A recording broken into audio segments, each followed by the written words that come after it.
Schön bist du da und kommst mit auf eine kleine Reise. Du darfst es dir jetzt ganz bequem machen, im Sitzen oder im Liegen, und darfst, wenn du parat bist, deine Augen schliessen. Du hörst jetzt nur noch der Stimme zu und versuchst bis zum Schluss so still und ruhig zu bleiben, wie es dir heute gerade möglich ist. Stell dir vor, du bist ein Baum. Ein Baum mit langen, festen Wurzeln, die tief in den Boden wachsen. Spür die Wurzeln. Deine Wurzeln und auch die Erde geben dir Halt. Du bist ganz stabil und geerdet. Durch deine Wurzeln nimmst du aus der Erde Energie, Wasser und Nahrung auf. Das tut dir so gut. Dein Stamm ist stark und robust und er wird mit jedem Jahr nicht nur höher, sondern auch stabiler.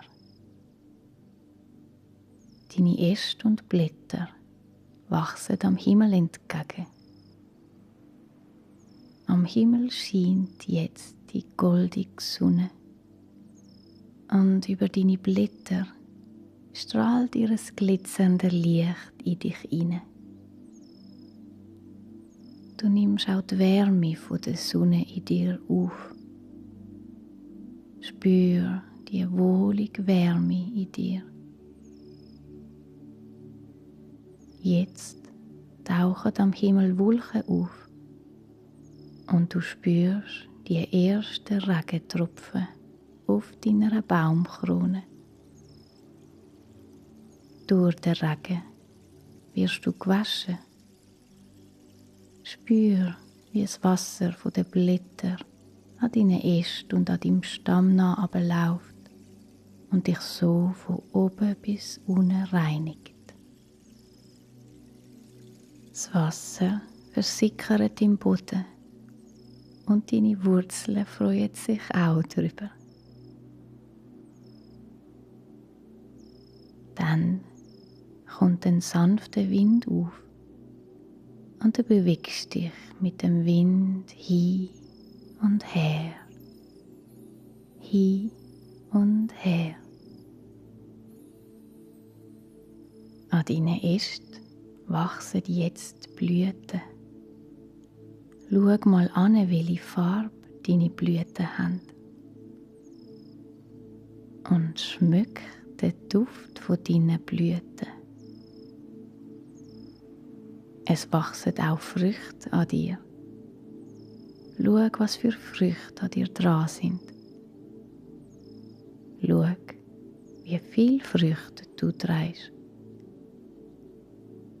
Nimm den Geschmack von deinen Früchten wahr. Schau dich an, wie du im Boden verwurzelt, aufrecht in der Natur stehst. Du darfst dich darüber freuen, was du für ein wundervoller Baum bist. Nimm jetzt einen tiefen Atemzug und mit dem Atemzug verwandelst du dich wieder zurück in einen Mensch. Du darfst jetzt deine Augen wieder auftun. Geniess einen wundervollen Tag. Hari Om Tat Sat.